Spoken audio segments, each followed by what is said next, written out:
Hello students. आज हम लोग व्यावसायिक अध्ययन जो हमारा सब्जेक्ट है बिजनेस स्टडीज़, उसका हम सेकंड चैप्टर आज पढ़ रहे हैं। ठीक है, सेकंड चैप्टर है प्रबंध के सिद्धांत, प्रिंसिपल्स ऑफ मैनेजमेंट। प्रबंध के सिद्धांत जो चैप्टर है, इसमें हम कुछ सिद्धांतों को देखेंगे जो प्रबंधक के लिए वो जरूरी है, महत्वपूर्ण है और उस संस्था को चलाने के लिए भी वो बड़ी भूमिका निभाता है। तो सिद्धांत, पहली बात है कि सिद्धांत क्या होता है, व्हाट इज प्रिंसिपल्स। ठीक है, तो हम जैसे जानते हैं कि हम जितनी भी व्यावसायिक संस्थाएं जो चलती है वो किसी न किसी उद्देश्य को प्राप्त करने के लिए चलाई जाती हैं और व्यावसायिक संस्था का मेन मकसद ही होता है कि उस संस्था को आगे बढ़ाना और लाभ कमाना। तो इसके साथ साथ उस संस्था को चलाने के लिए जो प्रबंधक को नियुक्त किया जाता है, वो प्रबंधक को सिद्धांत का ज्ञान होना आवश्यक माना जाता है, क्योंकि जब वो संस्था को वो चलाता है उसमें बहुत सारे उसको कार्य करने हैं। जैसे कर्मचारी जो होते हैं उनको सही ढंग से प्रशिक्षण प्रदान करना है, ठीक है, उनको जो काम करना है उसके प्रति उनका दिशा निर्देश देना है उनको, या फिर कोई जो समस्याएं कर्मचारियों की आती है उस समस्याओं का समाधान करना है। तो ये सब कार्य वो एक सिद्धांत के बल पर वो कर सकता है। अगर कोई एक सिद्धांत हो तो उसके बनिस्बत वो उस कार्य को बहुत अच्छे ढंग से करता है। तो यहाँ पे एक परिभाषा दी गई है जॉर्ज आर टेरी के द्वारा। उनका कहना है किसी विचार या कार्य को मार्ग प्रदान करने वाले सत्य या वक्तव्य को सिद्धांत कहते हैं। जो कार्य हो रहा है, जो संस्था जिस उद्देश्य के लिए स्थापित की गई है और उद्देश्य को पूर्ण करने के लिए जो कार्य उसमें हो रहा है, उस कार्य को सही दिशा प्रदान करना, सही उसका मार्गदर्शन करना, वो जो मार्गदर्शन प्रदान करना ही वो सिद्धांत कहलाता है। ठीक है, तो ये सिद्धांत जो है वो एक सत्यता पर आधारित होती है और सिद्धांत का मतलब ही आधारशिला होता है। किसी भी संस्था का आधारशिला ही सिद्धांत होते हैं। उस सिद्धांत के आधार पर उस संस्था को चलाया जाता है। उसी के क्रम में हमने देखा कि यहाँ बहुत सारे विद्वान हुए हैं जिन्होंने सिद्धांत को प्रबंध के सिद्धांत दिए हुए हैं। उन्हीं में से एक नाम है हेनरी फ्योल। हेनरी फ्योल ये फ्रांस के उद्योगपति हैं थे, जो जिन्होंने अपने अनुभव के आधार पर, क्योंकि उन्होंने देखा कि एक संस्था को चलाने में किन समस्याओं का सामना करना पड़ रहा है और उसको कैसे हम उसका समाधान करें या फिर कुछ ऐसा उसका आधार बनाएं जिसके आधार पर उस संस्था को हम आगे चलाएं। तो उन्होंने एक 14 सूत्रीय सिद्धांत को प्रतिपादित किया। उन्होंने दिया 14 सूत्रीय सिद्धांत एक संस्था को चलाने के लिए। उनमें से कुछ आज हम सिद्धांतों को पढ़ेंगे।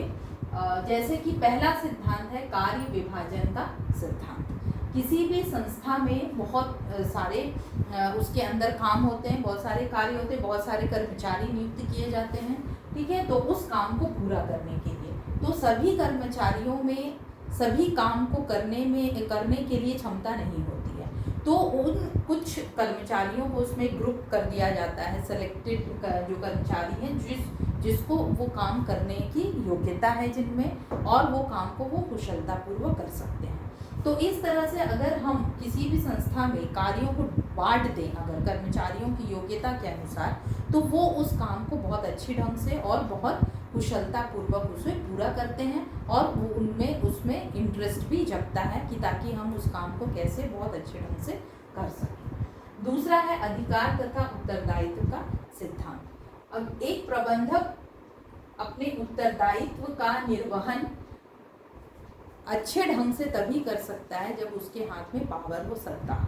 ठीक है, तो अगर उसको अधिकार दे दिया जाता है, अगर पावर दे दिया जाता है कि आप इस संस्था को चलाने का दायित्व आप ही के ऊपर में है, तो अगर उसको पूरा उसके तरफ से अगर उसको अधिकार है, निर्णय लेने का अधिकार है या किसी को निर्देश देने का अधिकार है, कर्मचारियों के प्रशिक्षण से संबंधित उसको कुछ फैसला लेने का अधिकार है, तो उस समय में वो अपने उत्तरदायित्व का बहुत अच्छी तरह से पालन कर सकता है, क्योंकि वहाँ पे वो अपने आप को एक स्वतंत्र समझेगा और वो अपने उत्तरदायित्व को भली भांति पूरा करेगा। उसी प्रकार तीसरा सिद्धांत है अनुशासन का सिद्धांत। हमको जैसे पता है कि कोई भी संस्था को चलाने के लिए, चाहे वो व्यावसायिक संस्था हो या गैर व्यावसायिक संस्था हो, किसी भी संस्था को चलाने के लिए अनुशासन का होना बहुत आवश्यक है।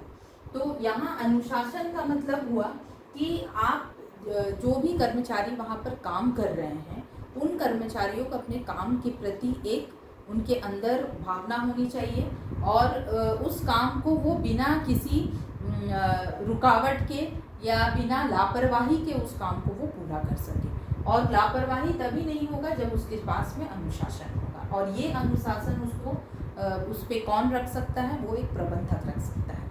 क्योंकि एक प्रबंधक जब तक अपने आप में वो दृढ़ नहीं है या फिर वो इतना अच्छा कुशल अगर उसका नेतृत्व नहीं है तो वो अपने कर्मचारियों से काम नहीं करवा सकता। तो अनुशासन का सभी कर्मचारियों में होना बहुत आवश्यक है, नहीं तो फिर वो काम में लापरवाही करेंगे और वो संस्था की जो उद्देश्य है वो प्राप्ति नहीं हो सकेगी। चौथा है आदेश की एकात्मकता का सिद्धांत। आदेश, कर्मचारियों को जो आदेश मिलता है तो वो कर्मचारी को जो आदेश दिया जा रहा है वो किसी एक व्यक्ति के द्वारा ही मिलना चाहिए। अगर बहुत सारे व्यक्ति उसको अलग अलग आदेश देंगे तो वो समझ नहीं पाएगा कर्मचारी कि उसे करना क्या है। ठीक है, वो अपने काम में बहुत ज़्यादा उलझ जाएगा और वो भ्रमित हो सकता है। ठीक है, तो इसलिए उसके लिए आवश्यक है कि जो भी उसे आदेश दे रहा है, मतलब अगर एक ग्रुप ऑफ एम्प्लॉयज़ है, ग्रुप ऑफ कर्मचारी है, तो उसका एक कोई हेड होगा। ठीक है, तो उस जो हेड है उसका जो ऊपर में जो अधिकारी है उसको ये देखना चाहिए कि वो जो आदेश दे रहा है वो कर्मचारी को अकेला है एक व्यक्ति जो है वो उसे आदेश दे, ये नहीं कि बहुत सारे अधिकारी मिलके उसको अगर आदेश देने लगेंगे तो वो उसमें भ्रमित हो सकता है। पांचवा है निर्देश की एकात्मकता का सिद्धांत। निर्देश का मतलब हो गया है कि वो भी एक मतलब उसे क्या करना है, कैसे करना है। तो ये निर्देश की एकात्मकता का मतलब हो गया यहाँ पे ग्रुप ऑफ एम्प्लॉयज़ को मिल रहा है निर्देश किसी एक अधिकारी की तरफ से कि उसको क्या करना है। ये नहीं हो कि अलग अलग व्यक्ति को अलग अलग निर्देश दिए जा रहे हैं। उसके बाद छठा है व्यक्तिगत हितों की अपेक्षा सामान्य हितों की अधीनता होनी चाहिए। इसका मतलब हो गया कि एक प्रबंधक को ये देखना चाहिए कि वो जो भी काम करे वो सामूहिक रूप से सबको उसका लाभ मिल सके। ये नहीं कि अगर एक व्यक्ति अगर कोई गलती कर रहा है, एक कर्मचारी अगर कोई गलती कर रहा है तो उसका खामियाजा सभी को भुगतना पड़ेगा, तो वो नहीं होना चाहिए। अगर एक व्यक्ति की गलती होगी तो उसको निरीक्षण के द्वारा, इसीलिए समय समय पर जो अधिकारी वर्ग होते हैं उनका निरीक्षण करना भी बहुत आवश्यक है। अगर कोई कर्मचारी को वो पाते हैं कि वो काम ठीक से नहीं कर रहा है या अलाली कर रहा है या फिर वो काम चोरी कर रहा है या समय से पहले ही वो चला जा रहा है या उतना ध्यान वो नहीं दे पा रहा है, तो वो उसकी जो भूल है वो सारे संस्था के सारे कर्मचारियों पर वो बुरा असर डाल सकता है या दूसरे कर्मचारी को भी वो खराब रास्ते पर लेके जा सकता है। तो इसलिए व्यक्तिगत जो हित है उसको त्यागना चाहिए और सामूहिक हितों की रक्षा के लिए उसे काम करना चाहिए। सातवां पॉइंट है कर्मचारियों के पारिश्रमिक का सिद्धांत। ये बहुत ही महत्वपूर्ण है क्योंकि कोई भी कर्मचारी काम उसी मन लगा के उसी समय कर सकते हैं जब उसको पारिश्रमिक उस काम का पूरा दिया जाए। तो ये देखना चाहिए कि वो कर्मचारी संतुष्ट हो अपने पारिश्रमिक से और जो उसकी योग्यता है उसके अनुसार उसे पारिश्रमिक दिया जाए। जैसा प्रकृति है उस कार्य का, जो वो कार्य कर रहा है उसके हिसाब से उसको पारिश्रमिक दिया जाए। जितना वो रिस्क लेके वो काम कर रहा है, अगर कोई काम में बहुत ज़्यादा रिस्क है तो उसके हिसाब से उसको पारिश्रमिक दिया जाए। तो इसका मतलब है कि सभी कर्मचारियों को अपनी योग्यता के अनुसार पारिश्रमिक दिया जाना चाहिए। इसके अलावा कर्मचारियों में एक उत्साह पैदा करने के लिए, अपने काम के प्रति रुझान, अपने काम के प्रति उसको ज़्यादा से ज़्यादा में इंटरेस्ट पैदा करने के लिए उसे बीच बीच में प्रोत्साहन भी दिया जाए। तो ये प्रोत्साहन उसको दो रूप से दिया जा सकता है। उसको मुद्रा के रूप में, पैसे के रूप में दिया जा सकता है या अमौद्रिक रूप में भी उसको दिया जा सकता है। ठीक है। तो उसका मतलब है कि उसको अदर फैसिलिटीज़ दे दिया जाए, जैसे बच्चों के एजुकेशन का है, मेडिकल फैसिलिटी है, हाउसिंग फैसिलिटी है। तो इस तरह से उसको प्रोत्साहित करने के लिए वो अलग अलग तरीके से भी उसको पारिश्रमिक दिया जा सकता है। तो इस तरह से हम देख रहे हैं, अगर ये सिद्धांतों पर कार्य हो तो वो उद्योग बहुत अच्छे से चलेगा, वो संस्था बहुत अच्छे से तरक्की कर सकेगी। ठीक है, तो उतना ही हमको आज इस क्लास में